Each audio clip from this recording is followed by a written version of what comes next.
El día de hoy vamos a presentar nuestro trabajo de diagnóstico e informe psicológico. Las integrantes son Alka Zambrano Jessica, Laurente Peralta Fiorella, Paucar Maita Carrera Ashley, Vázquez Moreno Cristina y quienes habla Fernández Alata Lilibet. El índice. Bueno, este trabajo está compuesto por la presentación del caso, hipótesis diagnóstica, pruebas utilizadas, los resultados, las conclusiones e impresión diagnóstica y las recomendaciones. Dando inicio con la exposición, vamos a comenzar con los datos de filiación. El nombre de la evaluada está con sus iniciales para guardar la confidencialidad. La fecha de nacimiento pues es el 17 de agosto del 98, lugar de nacimiento Lima, edad 21 años, sexo femenino, domicilio Girón Oxapampa 114 Breña, religión católica no practicante, ocupación estudiante trabajadora, centro de estudios Universidad Privada del Norte, grado de instrucción universitario en proceso, estado civil soltera. Actualmente vive con su papá de 60 años, que es taxista, su madre de 56 años, que es ama de casa, y por supuesto su hermano, el cual actualmente se encuentra trabajando en la Municipalidad de San Isidro. El motivo de consulta que hemos tomado en cuenta pues es la exploración de un caso clínico como parte del curso de diagnóstico e informe psicológico. En antecedentes relevantes, el primer punto que tenemos en cuenta es el contexto familiar. En esta área, pues, la evaluada describe a sus padres con ciertas características de personalidad que desde el ser amable, ansioso y sensible es como define al padre. Por otro lado, la madre menciona que es alegre, demandante y con gusto atender las situaciones, bajo control. Y por otro lado también está su hermano, ¿no? Que menciona que él ha aprendido a controlar sus impulsos y siente que la comunicación es más sólida y beneficiosa para los cuatro. En el segundo punto tenemos lo que vendría a ser la educación. Menciona la evaluada que en el niño sufrió de acoso escolar debido a su contextura física y ya que es de contextura gruesa. Hemos tenido también en cuenta que tuvo un cambio de lugar de estudios donde en su último colegio no se sentía tan cómoda debido a la poca atención que recibía. Sucede que en el nuevo colegio, cuando la matriculan, el salón estaba constituido de 20, entonces la profesora no le prestaba tanta atención, ya que en el colegio antiguo en el que ella estaba, pues su salón estaba constituido por 6 niños, entonces la profesora se daba tiempo para atender a cada niño y sentía que le prestaban atención debida a ella también. Luego otro punto también que hemos considerado son las clases extracurriculares. Ella asiste a teatro una primera vez, sin embargo, se retira de este, ya que para una obra a ella le indican que tiene que besar a uno de sus compañeros. Sin embargo, ante esa situación ella se siente incómoda y decide retirarse de ese taller. Sin embargo, en los últimos años de secundaria decide volver a esta disciplina en el curso de improvisación en el Museo de Arte de Lima. Y con relación a esto, pues asegura que este taller la ayuda a desenvolverse aún más y a sobrellevar algunas actitudes, además de ampliar su círculo de amistades. En desarrollo sexual, la evaluada menciona que únicamente ha tenido una relación amorosa con una chica de su mismo sexo, la cual duró solamente un mes, pero que hasta la fecha le causa nostalgia. En relaciones interpersonales, es decir, en sus habilidades sociales, la evaluada manifiesta que ha pasado por un cambio radical entre la etapa escolar y la etapa universitaria, ya que en primaria era introvertida, en secundaria, gracias al taller en el que estuvo de improvisación, este le ayuda a desenvolverse y pues en la vida universitaria logra hacer amigos con facilidad, perdón, y entablar una conversación espontáneamente, ¿no? Con personas que tal vez no conoce y hacerse amigos de estos. También menciona que le cuesta mantener algunas relaciones cercanas con varones, ya que ellos no logran comprenderla tanto como las mujeres. Luego también mencionó que en la etapa de secundaria tuvo una necesidad de estar cerca a su amiga de ese entonces y esta necesidad incrementó tanto que si no hablaba con ella se sentía mal o si su amiga no le hablaba pensaba que ella había hecho algo, ¿no? Que su amiga estaba molesta porque la evaluada había hecho algo a propósito. Luego también menciona que se ilusionó con dos chicos a los cuales ella idealizaba y cuando ellos demostraban indiferencia hacia ella, pues los desvalorizaba y ya no volvía a tener comunicación con ellos. En los antecedentes médicos, desde su primera menarquía hasta la actualidad, padece de ovarios poliquísticos, situación que a veces la desequilibra emocionalmente. Ya también menciona que tiene miedo a pasar vergüenza en contextos sociales, ¿no? En una salida familiar o con amigos, ¿no? Que, ya que puede pasar algún accidente en esos momentos.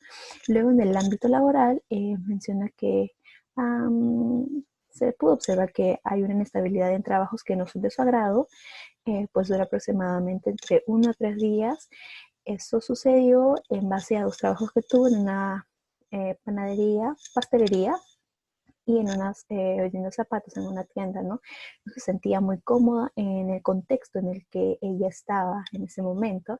Solamente trabajaba nada más también para ganar dinero para comprarse sus cosas ella misma o para dinero para salir con sus amigas o gastarlo en X cosas.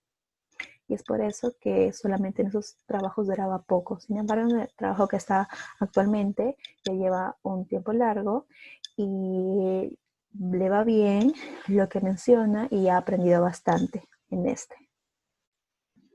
Tenemos ahora la hipótesis diagnóstica, en cual como grupo nosotros planteamos el trastorno de personalidad límite ubicado en el F60.3 dentro del manual del DSM-5.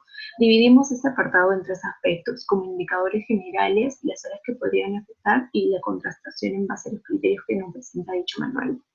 En los indicadores generales tenemos que ellos presentan una inestabilidad en las relaciones interpersonales y de autoimagen, además afectos e impulsividad de manera intensa. Las áreas que podrían afectar es el área intelectual, ya que son considerados desorganizados e inestables, el área afectiva con una labilidad emocional de manera marcada, además de no saber quiénes son y hacia dónde van, y el área social familiar, ya que son considerados oposicionistas, así impredecibles y vistos como personas espontáneas, caóticas y difíciles. En base a los criterios y el caso tenemos lo siguiente. Este trastorno en sí se basa en que la persona presenta un patrón dominante de inestabilidad en las relaciones interpersonales, de la autoimagen y de los afectos e impulsividad intensa, el cual comienza en las primeras etapas de la edad adulta y está presente en diversos contextos, los cuales se manifiestan en 5 o más hechos. Ella presenta el primer hecho en sí, que son los esfuerzos desesperados para evitar el desamparo real o imaginado, sin llegar a lo que es los pensamientos suicidas. Como dije, sí lo presenta, ya que no podía enfrentarse en sí a lo que era una separación, ya sea amical o amorosa, pues le costaba, pero no llegaba en sí a tener ideas ni pensamientos catastróficos. El segundo aspecto también lo presenta, ya que aquí habla del patrón de relaciones interpersonales inestables e intensas, que se caracteriza por una alternancia entre los extremos de idealización y de evaluación. Pues también lo cuenta, ya que en la anamnesis nos relata de que al momento de sentir de que la persona o su pareja o amistad le daba la importancia o la atención tal vez que ella podía necesitar, las idealizaba y las devaluaba cuando sentía totalmente todo lo contrario, en este caso tal vez indiferencia. El tercer aspecto no lo presenta al hablar de la alteración de la identidad, inestabilidad intensa y persistente de la autoimagen y del sentido del yo. El cuarto aspecto que hace referencia a la impulsividad en 2 o más áreas que son potencialmente autolesivas, como gasto, el sexo y drogas, conducción temeraria, atracones y alimentarios, tampoco lo cumple.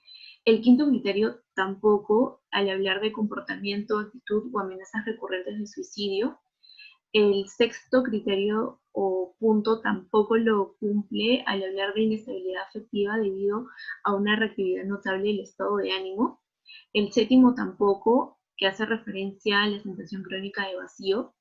El octavo tampoco, al hablar del enfado inapropiado e intenso o dificultad para controlar la ira. Y por último, las ideas paranoides de manera transitoria relacionadas con situaciones de estrés o síntomas disociativos graves, tampoco los llega a cumplir. Es por ello que se considera que podría presentar un rasgo de trastorno límite de personalidad, más no un trastorno como tal.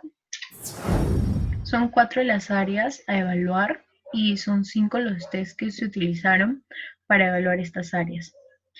En primero tenemos el coeficiente intelectual, que se evaluó mediante el test de matrices progresivas de Raven y el test de Domino 48.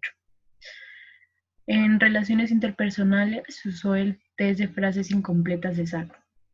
En personalidad se usó el inventario clínico multiaxial de Millon y en relaciones afectivas el inventario de autoestima serie juvenil Coopersmith. Gestión de resultados por área.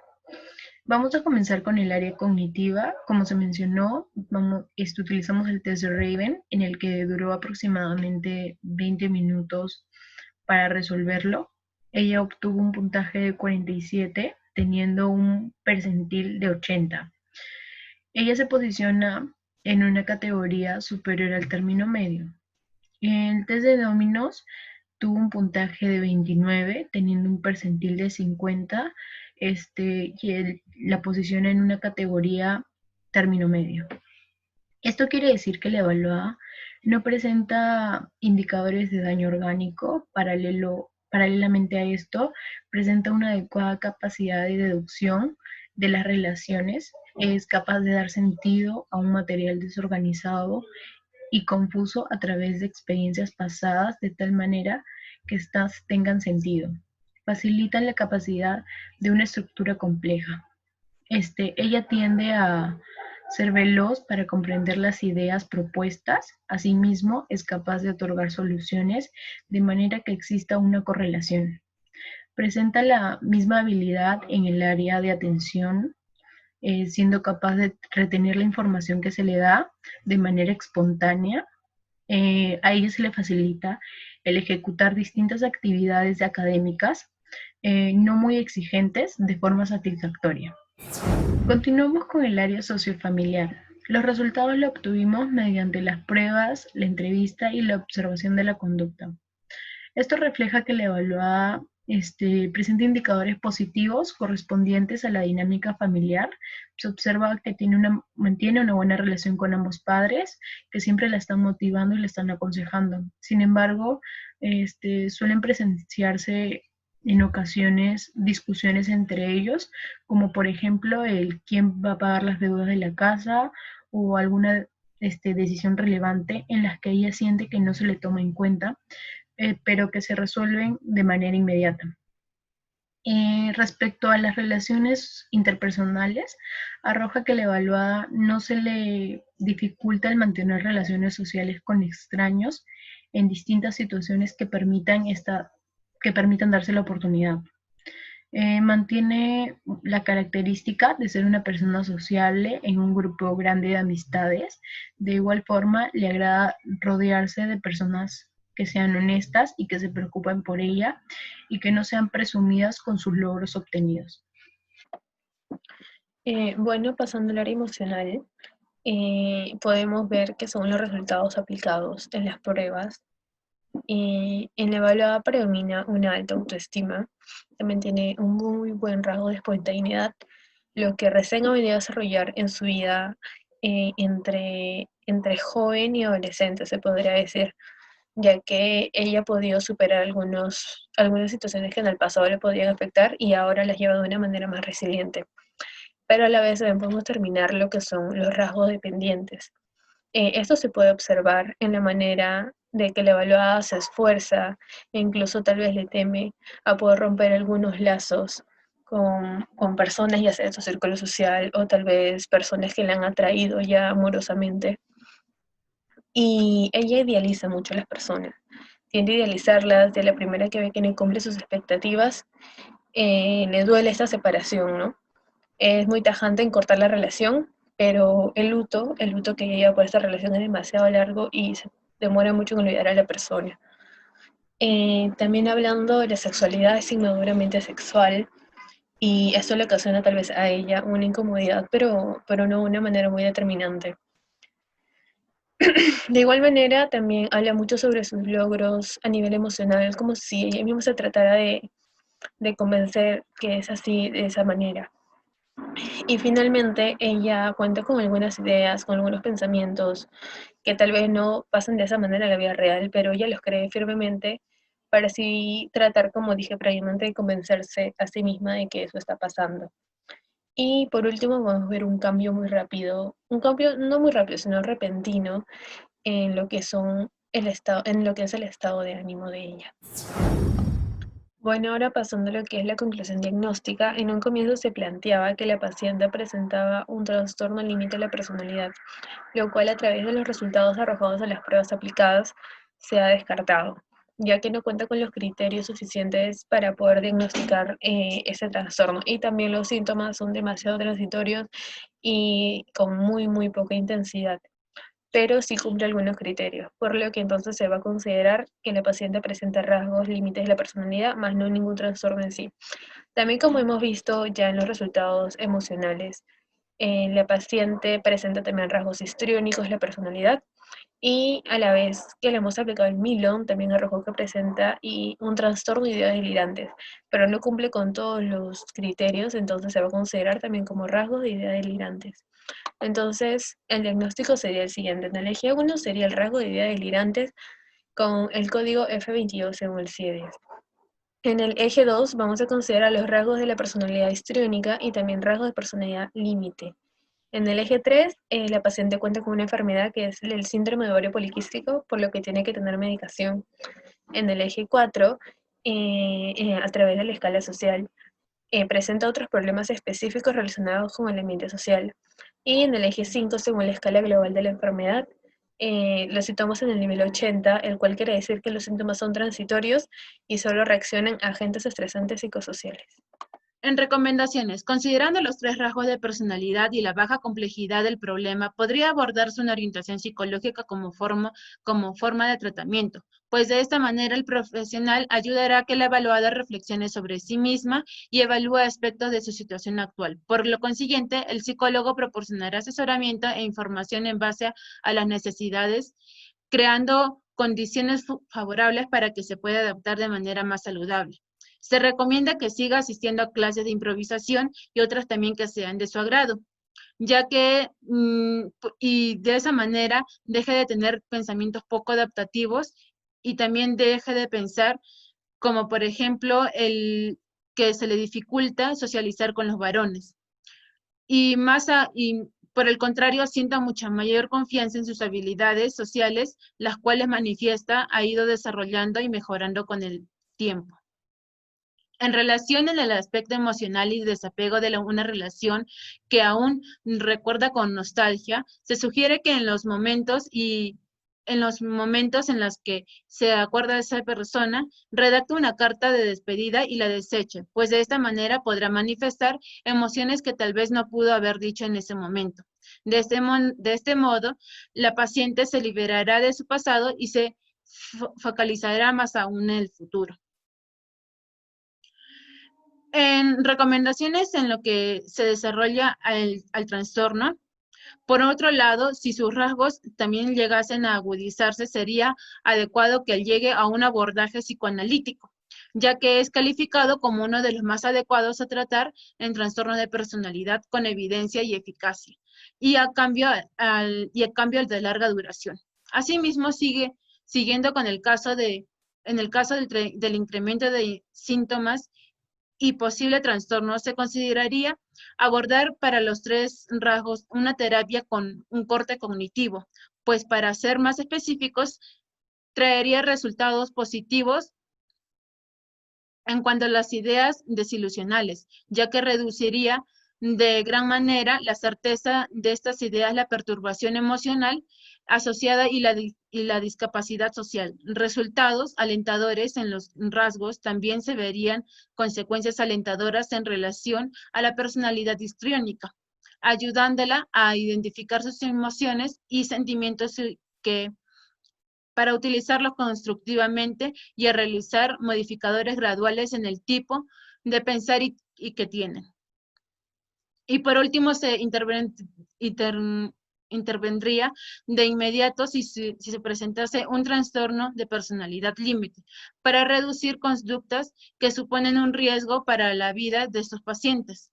No obstante, en este último punto se encuentra mayor eficacia en la terapia dialéctica conductual o en la terapia basada en la mentalización. Gracias.